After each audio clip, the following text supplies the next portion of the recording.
Hello there, just before we get into today's video, why not check out a new channel from me called Warographics? Want to know all the details about some of history's most famous battles and wars? Come join me on Warographics. From Sherman's March to the Sea to Operation Barbarossa, if it's got people fighting each other, we'll cover it. There is a link below. I hope to see you over there. And now, today's video.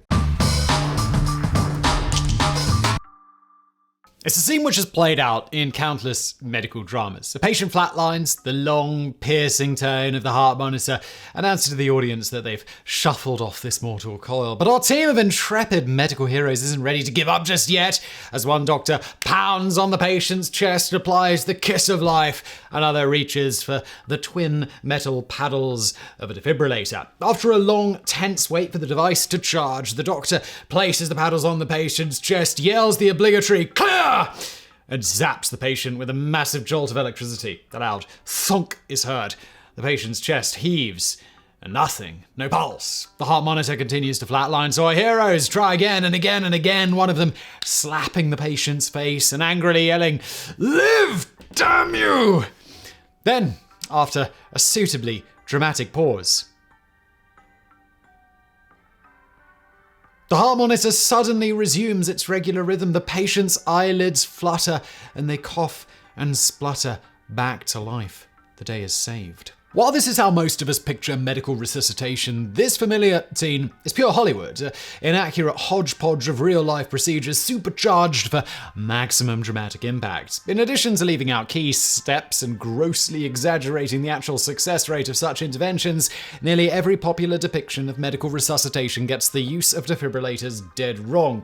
Far from being magic electric boxes capable of instantly jump-starting a stopped heart, defibrillators are in fact never used in cases of cardiac arrest and are only useful for treating a narrow range of cardiac emergencies. Indeed, using a defibrillator as indiscriminately as Hollywood doctors do would do far more harm to patients than good. So, how then do these misunderstood devices actually work, and how do real-life paramedics and doctors go about saving people from the brink of death? To understand how defibrillators work, it is first necessary to understand how the heart itself normally functions. Cardiac muscle cells are myogenic, or self-exciting, meaning they are capable of rhythmically contracting on their own without receiving any signals from the nervous system.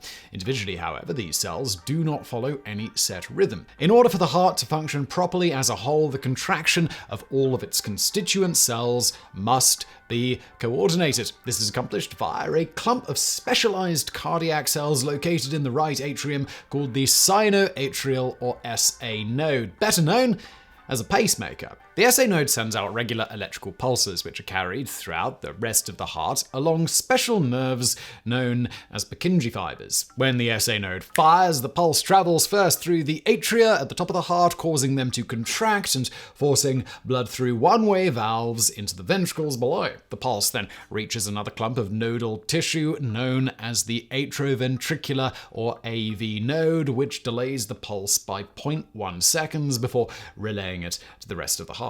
This in turn causes the ventricles to contract and pump blood to the lungs and the rest of the body. The delay is necessary to ensure that the atria are fully emptied before the ventricles contract. This entire contraction phase is known as systole, followed by a second phase known as diastole, in which the cardiac muscles relax, allowing blood to flow into the atria. The SA node then fires again and the whole cycle begins anew. It is the firing of the SA node and not the actual contraction of the heart which is detected by an electrocardiogram or EKG heart monitor. Both the SA and AV nodes are capable of functioning on their own. Indeed, if a frog's heart is removed and placed in a saline solution, it will continue to beat with a regular rhythm for up to an hour. However, the rhythm at which the SA node fires, and thus the rate at which the heart beats, can be varied via a number of mechanisms. The autonomic nervous system, which controls the body's non-voluntary functions like breathing and digestion, consists of two main divisions, the sympathetic and the parasympathetic nervous system, which have opposing effects on heart rate. The sympathetic nervous system stimulates the SA node and increases heart rate, inducing the so-called fight or flight or feed and breed response, while the parasympathetic nervous system slows the heart down, inducing the rest and digest response. The SA node can also be directly stimulated by the hormone epinephrine, better known as adrenaline, which is produced by the adrenal glands atop the kidneys and is also used to induce the fight or flight response. Other signals which can directly stimulate the SA node and increase heart rate include increased blood flow from the venous system and increased body temperature, commonly encountered, for example, when doing intense exercise. If the function of the heart's pacemaking system is interrupted, such as by a heart attack, electric shock, injury, toxins, or disease, a variety of dangerous irregular heart rhythms or arrhythmias can result, the two most common of which are ventricular fibrillation, or VFib, and ventricular tachycardia, or VTach. In ventricular fibrillation, the muscles of the ventricles contract irregularly, wriggling like a bag of worms, while in ventricular tachycardia, they contract uniformly but too rapidly, giving the ventricles insufficient time to fill with blood between contractions. The result in both cases is the loss of the heart's ability to effectively pump blood, leading to hypoxia or lack of oxygen to the brain and death within minutes without medical intervention. As the name suggests, it is these kind of arrhythmias which the defibrillator is designed to correct. The principle of defibrillation was first demonstrated in 1899 by Jean-Louis Prévost and Frédéric Batelli, two physiologists from the University of Geneva, who discovered that small electrical shocks could induce ventricular fibrillation in dogs, while larger shocks could reverse the condition. It would not be until the 1930s, however, that pioneers like American electrical engineer William Cohenhoven and cardiac surgeon Claude Beck began developing practical defibrillation devices for use on humans. Unlike most defibrillators we're used to seeing, these early devices were intended for use during surgery, the paddles being applied directly to the patient's exposed heart. Beck initially conducted his defibrillation experiments on lab animals until one day in 1947 when a 14-year-old patient went into ventricular fibrillation during surgery. In desperation, Beck ordered his crude experimental defibrillator brought up from his lab and applied 2 jolts to the patient's heart. To the world's absolute shock, the patient revived, the seemingly miraculous electrical resuscitation making headlines across the nation. Yet, despite this success, for years, the defibrillator remained a niche device used almost exclusively during surgery. This is because early devices ran on alternating currents, and the use of AC voltages high enough to reach the heart through the unopened chest resulted in a number of unpleasant side effects, including broken ribs, electrical burns, and heart damage. It was not until the 1950s that William Cohenhoven, Soviet physician Naum Gurevich, and Czech physician Bohumil Paleska independently developed practical external defibrillators based on direct currents, which could be safely used without opening the patient's chest. Whatever the specific design, all defibrillators work the same by depolarizing the muscle and nerve cells of the heart and halting the arrhythmia. Much like turning off a device and turning it back on again to see if it fixes it, this effectively resets the heart, allowing the SA and AV nodes to take over and re-establish a healthy cardiac rhythm. While the output of most defibrillators can be adjusted depending on the application, most operate in the range of 3 to 400 joules. This is potentially hazardous to a healthy person, thus the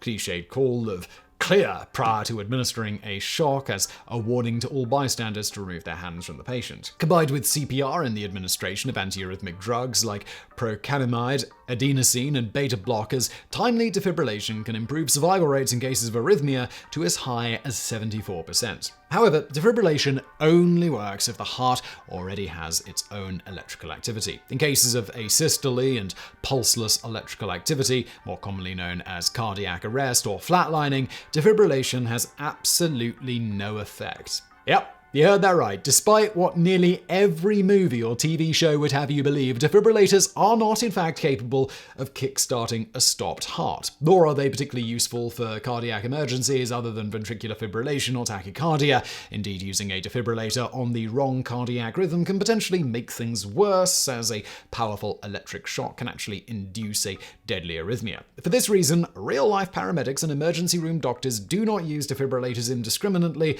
but rather wait until an EKG is hooked up to the patient to determine whether defibrillation is indicated. But when responding to a cardiac emergency, every second counts. Following the cutoff of oxygen to the brain, a victim's chances of survival go down by 7% for every minute for the first 3 minutes, and then 10% for every minute thereafter, with a high risk of irreversible brain damage after 3 to 5 minutes. Thus, the need to wait for paramedics to arrive and hook up an EKG prior to administering defibrillation once resulted in an extremely low survival rate for out-of-hospital heart attacks and other cardiac emergencies. In the 1970s, this problem inspired the invention of automated external defibrillators, or AEDs, compact units which could be placed in public areas for ready use and operated by untrained bystanders. Instead of paddles, most AEDs feature self-adhesive electrodes that are applied to the patient's chest, while many models include pictorial instructions and even spoken prompts to guide the operator through the device's operation.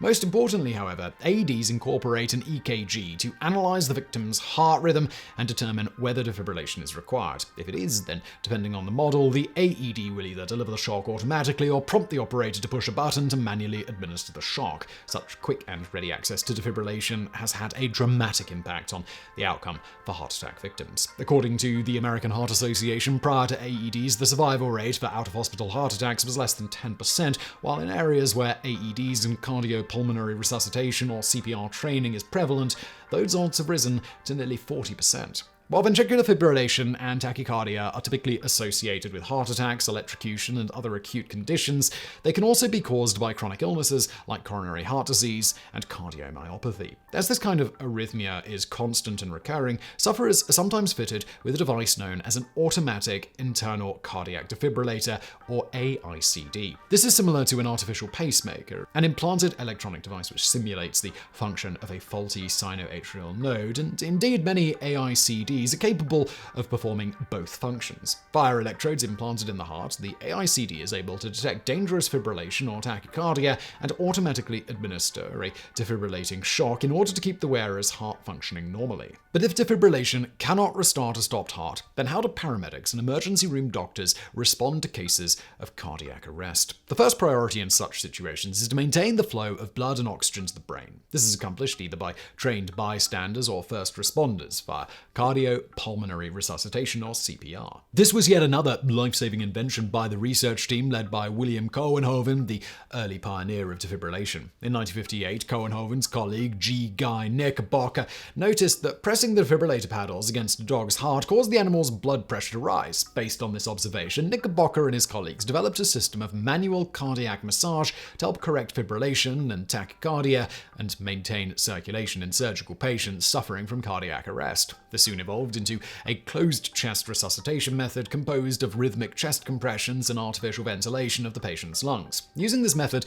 Knickerbocker was able to restore up to 40% of the patient's circulation, keeping the brain oxygenated and buying enough time for the heart to be restarted. While first responders and emergency room doctors typically use a mask or endotracheal tube with a hand-pumped resuscitation bag to ventilate patients, in a bystander situation, this can be accomplished using artificial respiration, known as rescue breathing or the kiss of life. Regular air contains about 20% oxygen, but the lungs absorb only about a quarter of this per breath, meaning that exhaled breath contains more than enough oxygen to sustain life. Currently, the American Heart Association's CPR guidelines recommend 30 full chest compressions, followed by 2 rescue breaths, although, as we'll get into shortly, research indicates outcomes are significantly improved by having individuals skip the breaths altogether and sticking strictly to compressions only until professional help arrives. In any event, amusingly, in order to maintain the recommended rhythm of around 100 chest compressions per minute, the AHA recommends that rescuers hum songs like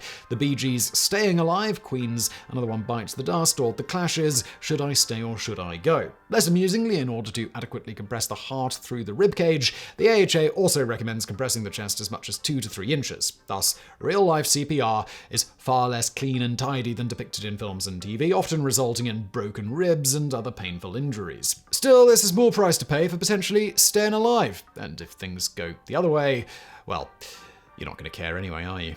As previously noted, while combined chest compressions and rescue breathing have been part of the AHA's guidelines since their introduction in 1974, more recent research suggests the rescue breathing component may in fact be counterproductive and that chest compressions alone may actually give a higher chance of survival than traditional CPR. For example, according to a 2008 study by Dr. Gordon Newey of the University of Arizona College of Medicine, while survival rates for victims of out-hospital cardiac arrests receiving traditional CPR have remained consistently low for nearly 50 years, compression-only CPR, known as cardiocerebral resuscitation or CCR, has been shown to improve these odds by up to 300%. But How can this be? Shouldn't rescue breathing improve the oxygenation of the blood and the survival of the brain? Well, according to UI, artificial respiration also increases air pressure in the chest cavity, compressing blood vessels and reducing overall blood circulation. Chest compressions alone, by contrast, compress the lungs sufficiently to adequately oxygenate the blood while simultaneously maintaining blood circulation, which, if stopping for breaths, both stops the circulation, and it takes several compressions to build the pressure and circulation back up after, extending the blood flow interruption every breath. But whichever method is used, CPR is only intended to maintain the patient's circulation and stave off permanent brain damage until the heart can be restarted, a condition known in emergency medicine as return of spontaneous circulation, or ROSC. While it is possible for this to occur due to the CPR itself, this is vanishingly rare, and ROSC is usually achieved naturally or through the use of various drugs. The most common drug used in resuscitation is the hormone epinephrine, or adrenaline, which, as previously mentioned, directly stimulates the sinoatrial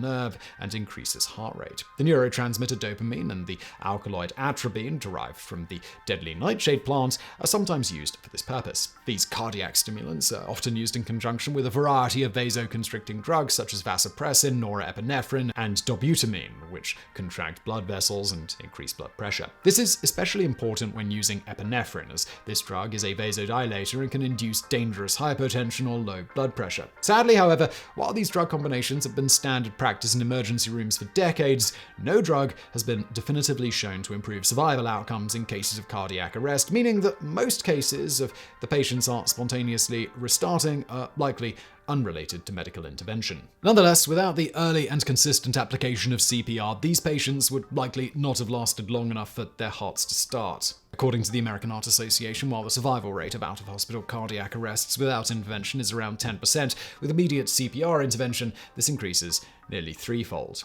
So, despite what movies and TV would have you believe, in real life the key to restarting a stopped heart is not some magic electrical box, but rather a combination of early and sustained CPR, stimulant drugs, and a whole lot of luck. So, Hollywood exaggerating and distorting medical procedures for dramatic effect. Color us absolutely shocked.